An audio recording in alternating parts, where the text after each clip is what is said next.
তো আমাদের সামনে রমাজান আসতেছে। এই রমাজানের প্রথম রাত্রি যে চাঁদ দেখেই তো আমরা রোজা রাখবো, কথা বলেন ঠিক কিনা? রাসূল করিম সাল্লাল্লাহু আলাইহি ওয়াসাল্লাম বলেছেন, হে উম্মতেরা, তোমরা আকাশের চাঁদ দেখে রমাজানে রোজা রাখো, আবার আকাশের চাঁদ দেখে তোমরা ঈদ পালন করো। জোরে কোন সুবহানাল্লাহ। কিন্তু আমরা কি রমাজান রোজা যে রাখি চাঁদ দেখি? আমরা সৌদি আরব যদি রমাজান একদিন আগে হয়, পরের দিন আমরা বিসমিল্লাহ বলে রমজানের রোজা রাখা শুরু করি, কথা বলেন ঠিক কিনা? কিন্তু আমাদের সুন্নতটা আমরা আদায় করি না। চাঁদ দেখা এটা কি রাসূলের সুন্নত। আমরা এবার রমাজান মাস যে আসতেছে, আমরা রমাজানে রোজা রাখবো প্রথম চাঁদ দেখে, কথা বলেন, সবাই বলেন ইনশাআল্লাহ। আল্লাহ তাআলা আমাদেরকে রমাজানের রোজা চাঁদ দেখে তারপরে রাখার তৌফিক দান করুন, পড়েন আমিন। ইয়া আইয়ুহাল্লাযীনা আমানু কুতিবা আলাইকুমুস সিয়াম। হে ঈমানদারগণ, তোমাদের উপরে রমাজানের রোজাকে ফরজ করা হয়েছে। কেন করা হয়েছে? বলে যাতে করে তোমরা গুনাহ ছেড়ে তোমরা যেন ঈমানদার, মুত্তাকিন, পরহেজগার, আল্লাহওয়ালা হয়ে যেতে পারো। জোরে কোন সুবহানাল্লাহ। লাআল্লাকুম তাত্তাকুন। রমাজান মাস সামনে আসতেছে না? এই রমাজান মাস আল্লাহ তাআলা আমাদের উপর রমাজানের রোজাকে ফরজ করেছে 4টি ধাপে। চিল্লায় কোন কয় ধাপে? 4টি ধাপে আল্লাহ তাআলা রমাজান মাস আমাদের উপর রমাজান মাসের রোজাকে ফরজ করেছে। প্রথম ধাপ হলো আল্লাহ তাআলার পক্ষ থেকে আমাদেরকে অভ্যাস করানো হয়েছে। রাসূল করিম সাল্লাল্লাহু আলাইহি ওয়াসাল্লামের এক সাহাবা হযরত আব্দুল্লাহ ইবনে ওমর রাদিয়াল্লাহু তাআলা আনহু থেকে বর্ণিত, তিনি বলেন, নবী করিম সাল্লাল্লাহু আলাইহি ওয়াসাল্লাম প্রত্যেক মাসে 3টি করে রোজা রাখতেন। চিল্লায় এখন কয়টা? 3টা রোজা রাখতেন প্রত্যেক মাসে। রাসূল করিম সাল্লাল্লাহু আলাইহি ওয়াসাল্লামের এই রোজা রাখা দেখে কিছু কিছু সাহাবী রোজা রাখতেন, আবার কিছু সাহাবী রোজা রাখতেন না, অভ্যাস করতেন। তো প্রথম ধাপে কি করলো? আল্লাহ তাআলার পক্ষ থেকে রোজা রাখার অভ্যাস করা হয়েছে। দ্বিতীয় ধাপে রাসূল করিম সাল্লাল্লাহু আলাইহি ওয়াসাল্লাম, দ্বিতীয় ধাপ, রাসূল করিম সাল্লাল্লাহু আলাইহি ওয়াসাল্লাম মদিনা গেলেন।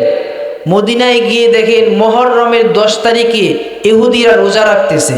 কি করতেছে? মুহররমের 10 তারিখে ইহুদিরা রোজা রাখতেছে। রাসূল করিম সাল্লাল্লাহু আলাইহি ওয়াসাল্লাম বললেন, হে ইহুদিরা, তোমরা যে এই যে মুহররমের 10 তারিখে রোজা রাখতেছো, এটা কি? বলে এটা একটা ভালো দিন। কিসের জন্য আমরা রোজা রাখতেছি? বলে এই দিনে পয়গম্বর মূসা আলাইহিস সালামকে আল্লাহ তাআলা ফেরাউনের বাহিনী থেকে এবং ফেরাউনের হাতের থেকে আল্লাহ তাআলা পয়গম্বর মূসা আলাইহিস সালামকে মুক্তি দিয়ে নীল নদী পার করে ওপার পৌঁছে দিয়েছে। এই জন্য এই দিনকে আল্লাহ তাআলা যে ফেরাউনের হাত থেকে নবী মূসাকে বাঁচাইছে, এই জন্য নবী মূসা ওপার গিয়ে এটার জন্য আল্লাহ তাআলার কাছে শুকর আদায়ার্থে রোজা রেখেছেন।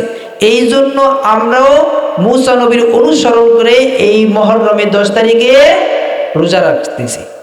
তখন রাসূল করিম সাল্লাল্লাহু আলাইহি ওয়াসাল্লাম বললেন, হে ইহুদিরা, তোমাদের থেকে পয়গম্বর মূসা আলাইহিস সালামের দিক দিয়ে আমি হকদার বেশি। এই জন্য রাসূল করিম সাল্লাল্লাহু আলাইহি ওয়াসাল্লাম মুহররমের 10 তারিখে রোজা রাখছেন এবং সাহাবায়ে কিরামদেরকেও রোজা রাখার নির্দেশ দিয়ে দিচ্ছেন।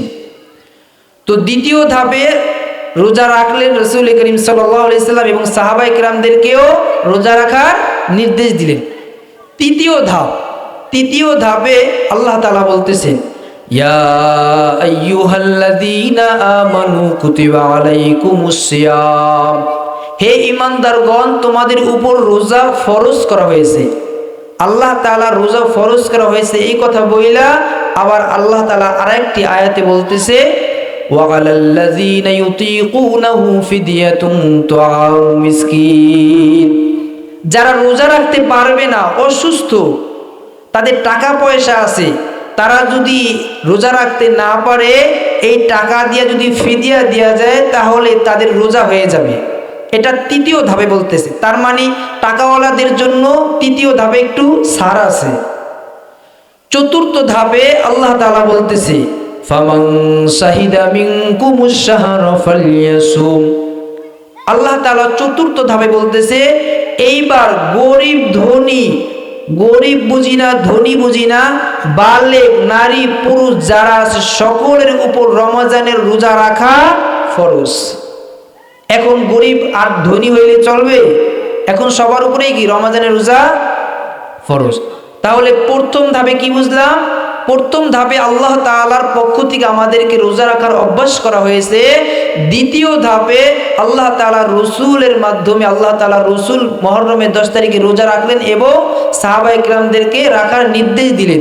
তৃতীয় ধাপে আল্লাহ তাআলা একটু ছাড় দিয়েছিলেন টাকাওয়ালাদের জন্য। যদি যাদের টাকা আছে তারা চাইলে ফিদিয়া দিলে রোজা হয়ে যাবে।